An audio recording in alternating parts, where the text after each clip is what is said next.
up, everybody? I want to thank you guys for stopping by for the final time here at Hang 10, the final episode. As always, I am your host, Quinn Kalani. I want to thank you guys for popping by. Hard not to be a little deflated, to be 100% honest with you. Took some L's this weekend to close out both our fantasy season and our podcast season, so to speak.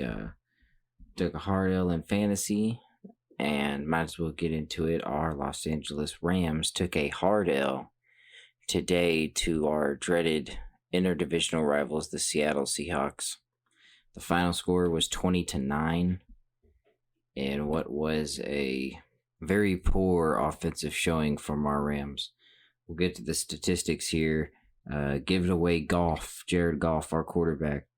24 for 43, 234 yards. One interception on a play that was absolutely bizarre.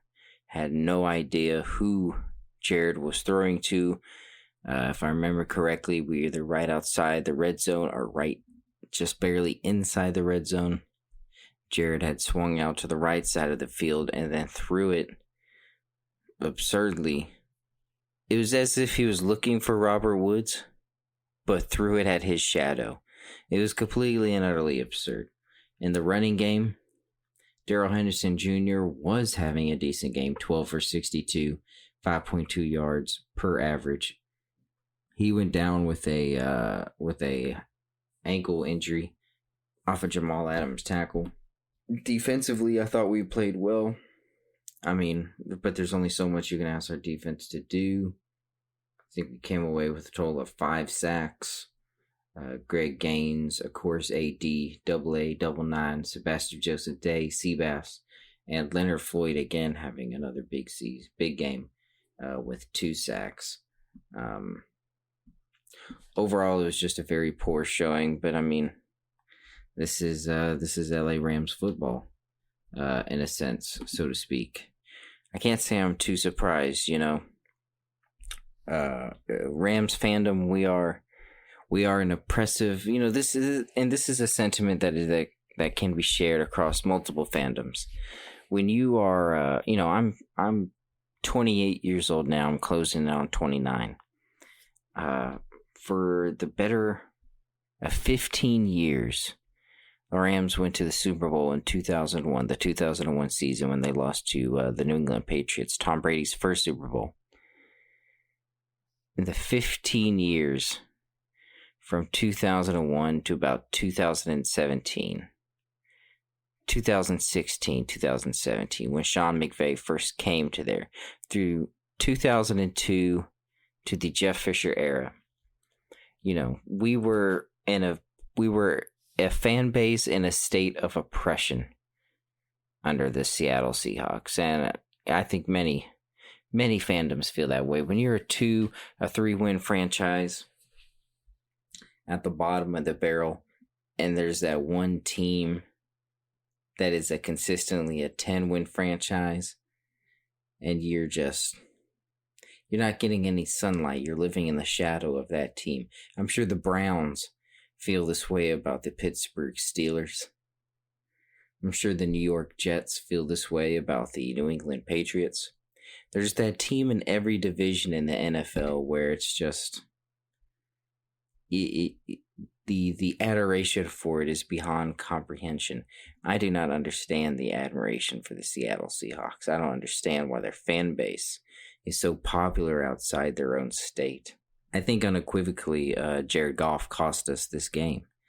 And I've been debating back and forth in my brain and my mental whether Jared Goff is the answer going forward. And I think I've been rather forgiving of some of Jared's athletic indiscretions in the past. I've kind of been willing to give him a second shot, but I tell you, that rope is leaning thin. I can't help but think as I was watching the game today, and of course, there's bias. I can't help but think that perhaps a mobile dual threat quarterback would be better suited to our play action system. What was it, 2 weeks ago? Marcus Mariota came off the bench and balled out, kept the Raider Nation playoff hopes alive. As we were playing the Seattle Seahawks, and every time Jared Goff would roll out 2-3 yard gains, I couldn't help but wonder, what if it was Mariota? What if? Who's to know? Who's to say?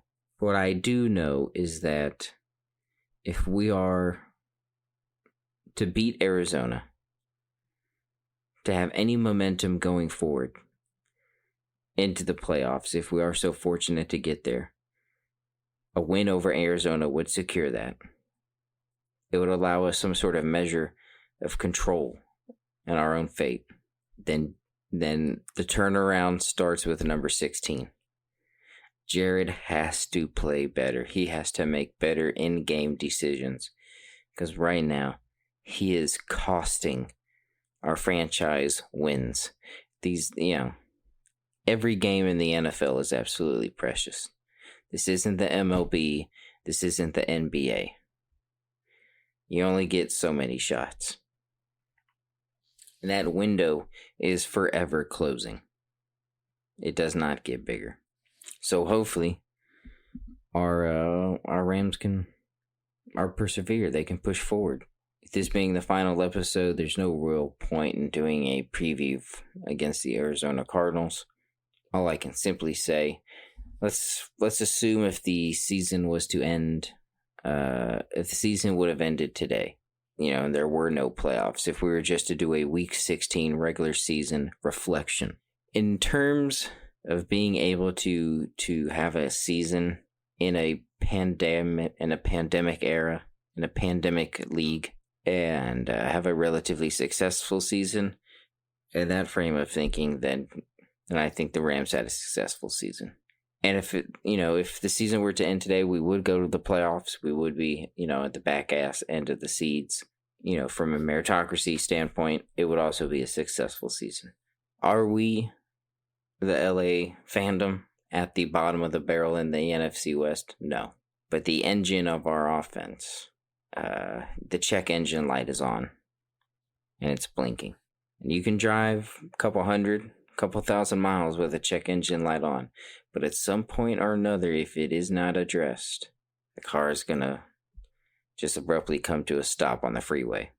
So going forward into the 2020 playoffs and into the 2021 offseason, I would suggest to Ram Nation, to the Rams franchise, and a disclaimer, I'm a nobody. I'm a fan. I don't mean shit.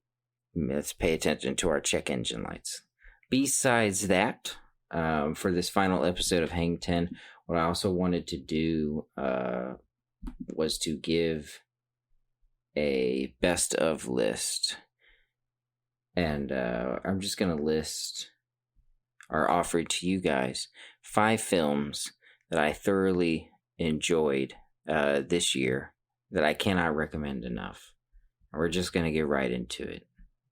What I will say is that we have 3 documentaries and 2 fiction films, one of which is only a complete fiction, one of which is a mockumentary film, which I guess that kind of gives it away. But let's go ahead and get into the list. 5 films, not in particular order, but 5 films that I can't recommend watching enough. Number 1, via HBO, is Welcome to Chechnya, directed by David France. The film basically is an investigative deep dive. It shines a light on the plight of the LGBTQ community, the LGBTQ plus community living in Chechnya, Russia, Eastern Europe, and their attempt to flee from an oppressive state into a life of freedom. The threat of violence, of retribution is so real that in the film, technology is used to basically map either a digitally rendered face or someone else's face onto the actual people in the film, as to deter the Chechnyan authorities from their identities. In particular, the film follows one individual who is a gay man who was detained and tortured, and upon reuniting with his family and with his I guess lover, his boyfriend, attempts to flee Chechnya. Whether or not he succeeds or not, well, you gotta watch the film. But it is a tremendously visceral film, and really shines a light on a part of the world that is completely unlike our own in our comfortable American lives. I can't recommend this film enough. Welcome to Chechnya, written by David France and Tyler Walk, directed by David France. Welcome to Chechnya. You can find that on HBO. I imagine it's also on HBO Max. Number 4, we're going to go to the mockumentary, directed by Jason Wallner, written by Sacha Baron Cohen, Anthony Hines, and others. This film, of course, is the sequel to the 2006 comedy Borat. This is Borat's subsequent movie film, and it is absolutely tremendous. It was probably my most anticipated film of the year. I remember when the original Borat first came out. I was a freshman in high school, so it left quite the indelible impression upon me. The second Borat subsequent movie film, it is significantly more political. It has a directive. It has an objective. It has a very distinct target that is trying to illuminate. And I think it does so very well. Obviously, Sacha Baron Cohen is tremendous as Borat. Maria Bakalova plays Borat's daughter. She's a Eastern European actress. She is tremendous. A lot of talk around her for Best Supporting Actress. Of course, if you follow any of the news surrounding the film, then you know there's a very, perhaps now infamous scene featuring Rudy Giuliani. It is a tremendous film. The great thing about Borat is while it does parody, while it does poke fun at, it also illuminates basic human qualities that reaches across both sides of the aisle that could be used as a bridge to unify, if one so chooses to look. It's a tremendous film. It's absolutely hilarious, and I cannot recommend it enough. Again, that is Borat, subsequent movie film, the sequel to the 2006 comedy. You can find that on Amazon Prime. Number 3, we're going to go to another streaming service. Interesting enough, all these films were on streaming services. I guess that should come as no surprise, as theaters were shut down for the majority of the year, specifically here in California. Now, I do believe they are open. They were open when I left Hawaii 3 weeks ago. I imagine they'll still be open when I get back in about 2 weeks from now. My number 3 film is a Netflix film, written and directed by Pippa Elrich and James Reed.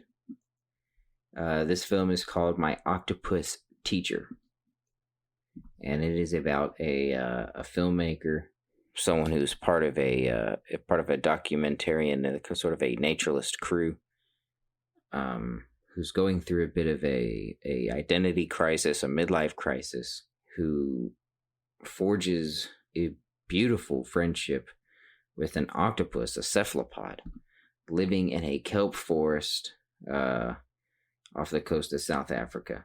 And it was one of the most beautiful films I've ever seen. It was absolutely tremendous. The way that this film was able to personalize this octopus was Disney-esque. The cinematography was outstanding. If there were no words in this film at all, the cinematography alone could tell you everything you needed to learn. The score was tremendous. It hit all the notes that was required of it, and the through narrative. The most impressive thing to me about this documentary is that it never lost sight and never lost track of the through narrative from the beginning of the film to the end. The journey of the filmmaker who befriends this octopus is first and foremost throughout the entire film. It is absolutely tremendous. Again, that is My Octopus Teacher via Netflix. Can't recommend it enough. Number 2 is a HBO Max film. I found it on HBO Max. It may have debuted on HBO when it came out on HBO Max, but nonetheless, this film was written and directed by Alex Gibney, and it's a bit of a profile on forensic psychiatrist Dorothy Otno Lewis, who is famous in how she profiled, or her examination in the mental and the psychology and how the brain works for multiple renowned serial killers, one of which being Ted Bundy. Of course, Ted Bundy, probably the most renowned American serial killer of all time. This was an absolutely tremendous film. True crime documentaries, a lot of times they get this sort of they have this sort of morbid curiosity. There's this morbid fascination about it. Taking a voyeuristic entertainment value in someone else's tragedy. For me, that's not it. That's not the appeal of true crime documentaries to me. For me, the appeal behind these is it really showcases the heroism of the people that brought these perpetrators to justice, that did the dirty work, that did the hard work, and really confronted darkness. I'm not going to say evil, but confronted darkness in one of its most abysmal forms. And this documentary about Dorothy Otno Lewis, who was a pioneer for women in this field in validating dissociative identity disorder amongst what would then become serial killers, serial murderers, to have it validated in the United States justice system as authentic. It's an incredible film. It's incredibly insightful. One thing that I really loved about it was the animations in the film. The film looks at a couple killers Dr. Lewis looked at, and the animations were absolutely tremendous. It adds a mysticism. It adds a mysticism to the act, all the while demystifying the individual behind the act. It's very complicated to explain. That's why I highly recommend watching the film. Again, crazy, not insane. Written, directed by Alex Gibney via HBO Max. That's where I watched it. It was an awesome, awesome film. And my number one film, the only truly fictional film on this list is The Sound. There's no "the" in it, but Sound of Metal. Sound of Metal. This was a Amazon Prime film directed by Darius Martyr, who also contributed to the screenplay along with Abraham Martyr, as well as some others. The movie stars Riz Ahmed. If you've ever seen The Night Of, which was a limited HBO series, it was absolutely tremendous.